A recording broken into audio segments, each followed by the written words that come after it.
Kata penulis, satu pesan yang ingin saya sampaikan kepada setiap suami yang memulai kehidupan rumah tangganya untuk tidak memulai ini di rumah keluarganya atau keluarga istrinya.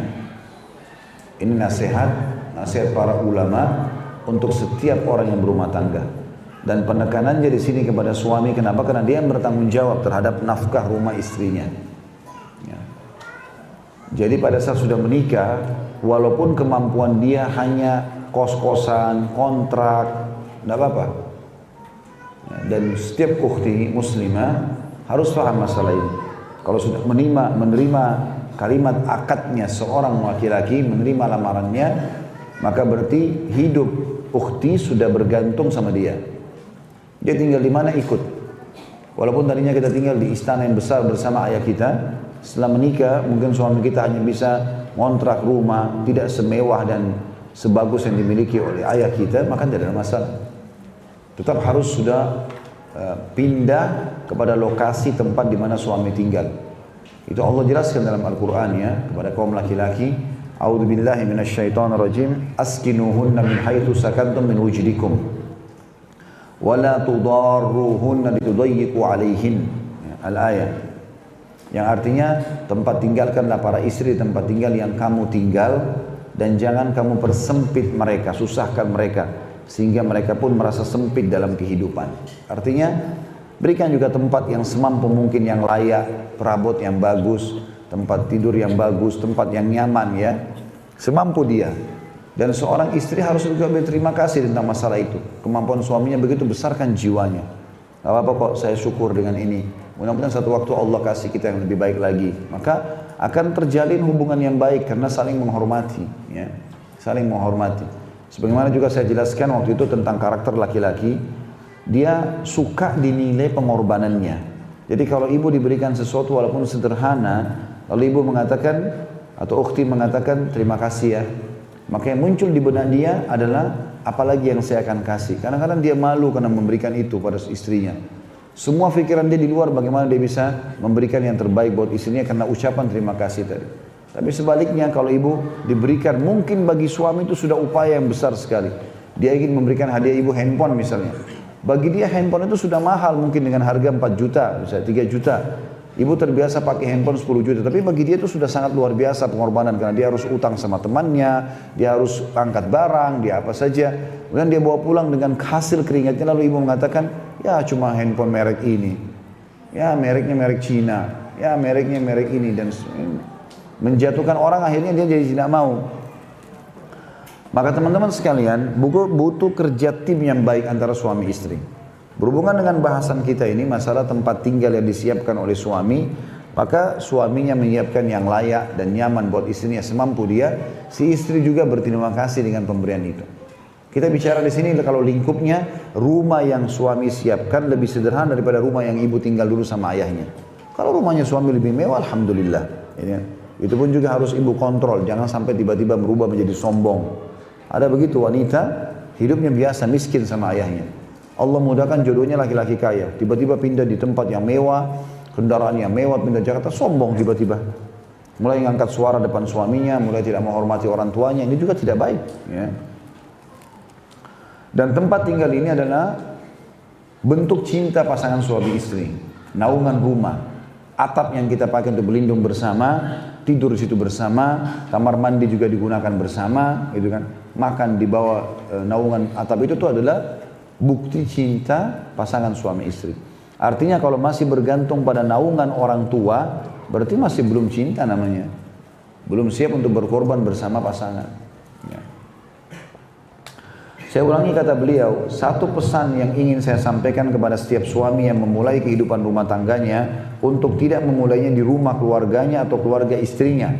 Ia dan istrinya semestinya memiliki rumah sendiri, meski kecil dan sedikit perkakas. Dengan begitu, ia akan terjauh dari banyak problem yang muncul akibat di rumah keluarganya atau keluarga istrinya. Jika keluarga pengantin adalah orang-orang yang tidak memiliki pemahaman agama dan tidak berkomitmen dengan apa yang dihalalkan dan diharamkan Allah, maka suami akan menghadapi kesulitan yang berat. Apalagi jika keluarga pengantin sangat keras sikapnya. Maka suami pada saat itu tidak mampu memiliki kata-kata yang tinggi terhadap istrinya, dan yang seperti itu sudah diketahui, artinya sudah umum di masyarakat. Banyak kasus begitu ya. Ada orang pernah menikah, kasusnya sebenarnya keadaan keluarga istrinya sederhana sekali, dan dia sudah niat ingin pada saat menikah dia ingin memperbaiki keadaan istrinya, asal istrinya ikut. Tapi istrinya tetap ngotot mau tinggal sama ibunya atau ayahnya. Sementara si suami ini merasa terganggu sekali, akhirnya harus antri kamar mandi, ya. Kalau mau minta sesuatu makanan tidak enak sama mertuanya, terganggu dengan itu. Pulang kantor harus pelan-pelan, mungkin terganggu kalau buka pintu. Padahal sebenarnya memang membuka pintu juga pelan-pelan, tapi kalau rumah sendiri dia tidak ragu, buka kunci, dia langsung masuk assalamualaikum, kan lebih tenang daripada rumah mertuanya misalnya. Kan seperti itu. Begitu juga dengan perempuan, pada saat dia tinggal di rumah keluarga suaminya, mungkin dia pengen masak sesuatu malam hari, nggak enak masuk dapur. Minyak goreng punya mertuanya, panci punya mertuanya, sendok punya mertuanya, gelas punya mertuanya. Ya kalau dapat mertua yang mukmin, yang baik, memaklumi kita gitu kan. Malah kadang-kadang ada mertua yang sayang sekali sama anak mantunya, dia yang masakin, dia yang bantu, sama-sama masuk dapur, itu lain. Tapi ini jarang terjadi kasus. Yang ada malah anak mantunya pecahin gelas, itu sudah seperti terjadi kiamat. Perang besar. Padahal gelas harganya cuma 20 ribu, 30 ribu gitu kan. Atau sebaliknya, kadang-kadang juga ya si anak mantu yang begitu. Saya nggak mau pakai gelas ibumu, saya nggak mau pakai ini, saya nggak mau gitu. Harus beliin sendiri. Akhirnya di dalam kamar yang kecil juga paksa ada dapur. Nggak mungkin. Nah ini dikira sombong. Padahal cuma karena tidak enak sama mertua, dan banyak problem yang terjadi kalau orang masih satu tempat tinggal. Ya, bagi laki-laki problem yang paling besar di sini adalah dia tidak bisa mendidik istrinya menjadi seorang istri. Susah selama masih sama ibunya. Karena ibunya akan berperilaku seperti waktu dia masih tinggal sama-sama. Otomatis akan menyiapkan ini, menyiapkan itu. Sampai kadang-kadang ada orang yang sudah menikah karena dimanjanya sama ibunya, sampai kaos kaki, jilbabnya semua masih ibunya yang siapkan. Kan tidak mungkin. Apalagi berhubungan maaf dengan pakaian-pakaian dalam suami. Gak layaklah ibunya ibu yang pegang itu. Semestinya dia yang melakukan, dia yang bersihkan, karena itu hal-hal yang sangat sensitif. Kalau umum, mungkin spray, mungkin yang lain mungkin digabung, mungkin lah masih, tapi yang seperti ini harusnya diperhatikan. Kata beliau, saya ulangi di sini, apalagi jika keluarga pengantin sangat keras sikapnya, maka suami pada saat itu tidak mampu memiliki kata-kata yang tinggi terhadap istrinya, maksudnya tidak bisa mengaturnya. Karena dalam syariat dia harus bisa memimpin. Jadi bukan kata-kata tinggi sini terjemahannya adalah kalimat kasar, bukan ya, tapi memimpin. Dan yang seperti itu sudah diketahui. Demikian pula jika keluarganya seperti itu, maka tidak ada bedanya. Jika salah seorang dari mereka berkomitmen dengan syariat Allah, halal dan haramnya, maka suami juga akan mengalami kesulitan saat masuk dan keluarnya, bahkan saat duduk bersama keluarganya. Dan ia akan mendapati kesulitan yang besar karena hal itu. Jika keluarganya seperti itu, ya, artinya kalau keadaannya bergabung, maka tidak ada bedanya. Apalagi jika ia memiliki saudara yang keluar masuk sebagaimana sudah dikenal. Ya, kalau saya laki-laki misalnya numpang, naudzubillah, jangan sampai numpang di rumah mertua. Kemudian dia punya anak-anak laki-laki juga, ada ipar saya laki-laki, maka saya keluar masuk rumah itu nggak nyaman juga. Karena ada laki-laki yang lain, dan seperti tidak punya wewenang, tidak punya kedudukan.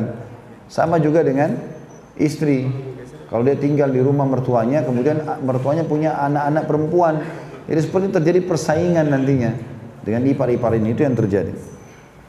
Karena itu, kata beliau, saya menyampaikan nasihat kepada setiap suami agar memiliki rumah tersendiri, meskipun sempit dan sedikit perkakas, namun itu jauh lebih baik baginya daripada pernikahannya di rumah keluarganya atau keluarga istrinya. Jadi dua belah pihak ya, tidak di keluarganya suami, tidak di keluarganya istri. Artinya tidak si suami numpang dengan mertuanya, enggak juga istri numpang dengan mertuanya.